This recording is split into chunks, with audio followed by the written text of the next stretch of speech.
आइए आज पढ़ते हैं संख्या पद्धति के बारे में, जिसमें सबसे पहले नंबर पे आती है प्राकृतिक संख्याएं, जिन्हें हम अंग्रेजी में कहते हैं नेचुरल नंबर। वे संख्याएं जो वस्तुओं की गणना करने में प्रयुक्त की जाती हैं वे प्राकृतिक संख्याएं कहलाती हैं। फिर से देखिए, वे संख्याएं जो वस्तुओं की गणना करने में प्रयुक्त की जाती हैं वे प्राकृतिक संख्याएं कहलाती हैं। उदाहरण देखिए, 1 2 3 4 dot dot dot dot infinite 5 6 7 8 ऐसे ही 1000 10 20 100 जितना भी हो सके, ये क्या है? प्राकृतिक संख्याएं हैं। अब दूसरे नंबर पे आता है पूर्ण संख्याएं, जिन्हें हम अंग्रेजी में होल नंबर्स कहते हैं। इसकी डिफिनीशन देखिए, यदि प्राकृतिक संख्याओं के साथ शून्य को भी सम्मिलित कर लिया जाए तो वे संख्याएं पूर्ण संख्याएं कहलाती हैं। जैसे उदाहरण देखिए, 0 1 2 3 4 डॉट डॉट इन्फाइनाइट तक। यहाँ पे देखिए बोला है यदि प्राकृतिक संख्याओं के साथ शून्य को भी सम्मिलित कर लिया जाए, यानी कि 1 2 3 4 ये प्राकृतिक संख्याएं हैं, इनके आगे हम शून्य लगा दिए तो ये क्या हो गया? पूर्ण संख्या हो गया। यहाँ नोट देखिए, सभी प्राकृतिक संख्याएं पूर्ण संख्याएं होती हैं। जैसे 1 भी है, एक पूर्ण संख्या है, 2 भी पूर्ण संख्या है। और ये एक तरह से देखा जाए तो प्राकृतिक संख्या यहाँ से लेके 1 से लेके यहाँ तक, और इसके आगे 0 लगा देने पे ये क्या है? पूर्ण संख्या कहलाने लगती है। जैसे 0 1 लिखेंगे, 0 2 लिखेंगे, 0 3 लिखेंगे तो ये क्या हो जाएगा? पूर्ण संख्याएं होंगी। अब आइए देखा जाए पूर्णांक, इंटीग्रल्स। सभी पूर्ण संख्याएं तथा ऋणात्मक संख्याएं पूर्णांक कहलाती हैं। जैसे देखिए, सभी पूर्ण संख्याएं तथा ऋणात्मक संख्याएं पूर्णांक कहलाती हैं। जैसे देखिए 0 ये है, पूर्ण संख्या है, यहाँ ऊपर पढ़े हैं पूर्ण संख्या।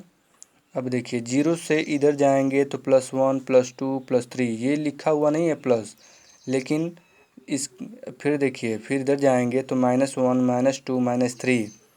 यहाँ नोट में देखिए शून्य, शून्य को यहाँ पे शून्य न तो धन पूर्णांक है और न ही ऋण पूर्णांक है।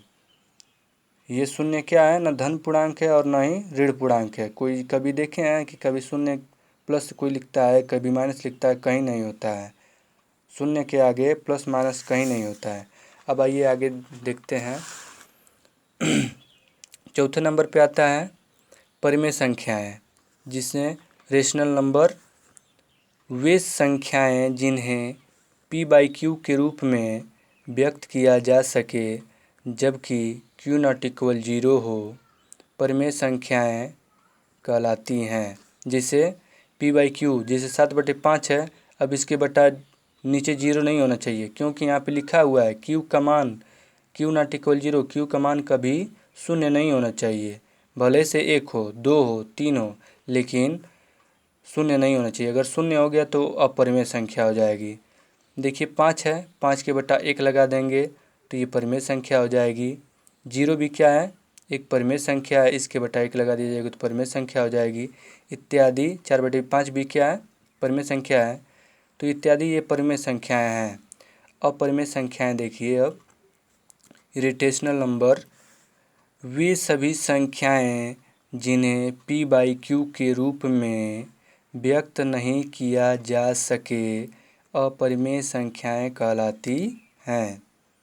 फिर से देखिए, वे सभी संख्याएं जिन्हें p/q के रूप में व्यक्त नहीं किया जा सके अपरिमेय संख्याएं कहलाती हैं। उदाहरण देखिए, कड़ी में 5, कड़ी में 2, कड़ी में 3, फिर 3.14 इत्यादि अपरिमेय संख्याएं कहलाती हैं। 3.14 ये आप लोग जानते होंगे किसका मान है? पाई का मान है। अब देखिए, अब आते हैं अगले नंबर पे, वास्तविक संख्याएं। वास्तविक संख्याएं रियल नंबर, वे सभी संख्याएं जो वे सभी संख्याएं जो या तो परिमेय हों अथवा अपरिमेय हों। फिर से देखिए, वे सभी संख्याएं जो या तो परिमेय हों अथवा अपरिमेय हों वास्तविक संख्याएं कहलाती हैं। जिसे नोट पे देखिए, नोट में सभी प्राकृतिक संख्याएं, सभी पूर्ण संख्याएं तथा सभी पूर्णांक वास्तविक संख्याएं होती हैं। जैसे देखिए, जिससे हम लोग अपरिमेय पढ़े, परिमेय पढ़े, फिर पीछे प्राकृतिक संख्या पढ़े, पूर्ण संख्या पढ़े, ये सभी क्या है? ये वास्तविक संख्याएं हैं। अब देखिए, आते हैं अगले नंबर पे। अब आ गया सम संख्याएं। अब देखिए, इसको इवन नंबर बोलते हैं। वे सभी संख्याएं जो 2 से पूर्णतः विभाजित हो जाती है सम संख्याएं कहलाती हैं। जैसे 2, 4, 6, 8। 2 से 4 भी विभाजित हो जाएगा, पूरा पूरा भाग चली जाएगी, या 10 रहेगा तो भी पूरा पूरा सम संख्याएं हैं। 12 भी, अभी नहीं कि 11 2 से विभाजित नहीं है, वो विषम संख्या हो जाएगी। आइए अब नीचे देखते हैं, चलते हैं विषम संख्याएं पर। ओड नंबर, वे सभी संख्याएं जो 2 से पूर्णतः विभाजित नहीं होती हैं विषम संख्याएं कहलाती हैं। जैसे 1, 3, 5, 7, 9। देखिए, वे सभी संख्याएं जो 2 से पूर्णतः विभाजित नहीं होती हैं, यानी कि 9 2 से विभाजित नहीं हो पाएगी, 7 2 से विभाजित नहीं हो पाएगी, ये क्या है? विषम संख्या है। अब कोई पूछेगा कि सर इसके आगे, तो 11 भी, 13 2 से विभाजित नहीं है, 15 2 से विभाजित नहीं है। अब देखिए, आते हैं अभाज्य संख्याएं, प्राइम नंबर। वे सभी संख्याएं जो एक और स्वयं के अतिरिक्त किसी अन्य संख्या से पूर्णतः विभाजित न हो अभाज्य संख्याएं कहलाती हैं। जैसे 2 1 से ही कटेगा और 2 खुद से ही कटेगा, यानी लिखा हुआ है कि वे सभी संख्याएं जो एक और स्वयं के अतिरिक्त किसी अन्य यानी किसी तीसरे से न कटे, यानी कि 2 से विभाजित होगा और 1 से विभाजित होगा, 3 से विभाजित होगा और 1 से विभाजित होगा, ये नहीं कि 2 से भाग चली जाएगी 3 में। ऐसे ही 5 है, 7 है, 11, 13, 17। अब देखिए, सभी अभाज्य संख्याएं हैं। भाज्य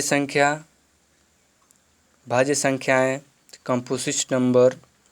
देखिए यहाँ पे, वे सभी संख्याएं जो स्वयं से और एक से तथा किसी तीसरी से भी पूर्णतः विभाजित हो सके भाज्य संख्याएं कहलाती हैं। जैसे देखिए, वे सभी संख्याएं जो स्वयं से और एक से तथा किसी तीसरी से भी पूर्णतः विभाजित, यानी कि किसी तीसरी संख्या से भी पूर्णतः विभाजित हो सके भाज्य संख्याएं कहलाती हैं। जैसे देखिए, 4, 8, 9, 15, यानी कि 4 2 से भी विभाजित होगा और 4 से भी विभाजित होगा और 1 से भी कटेगा। 8 2 से भी कटेगा, 4 से भी कटेगा और 1 से भी कटेगा। 9 3 से भी कटेगा, खुद 9 से भी कटेगा और 1 से कटेगा, यानी कि ये तो अपने आप से कट रहा है और 1 से भी कट रहा है और फिर किसी तीसरे से भी कट रहा है, यानी कि 2 2 दूना के 4, फिर 1 1 चौके 4, फिर 4 एकम में 4, यानी कि 3 लोग काट रहे हैं इसको।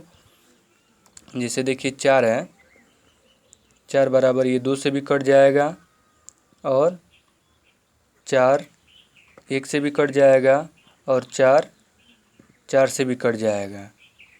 ये है भाज्य संख्या। अब अगले वीडियो में मिलते हैं।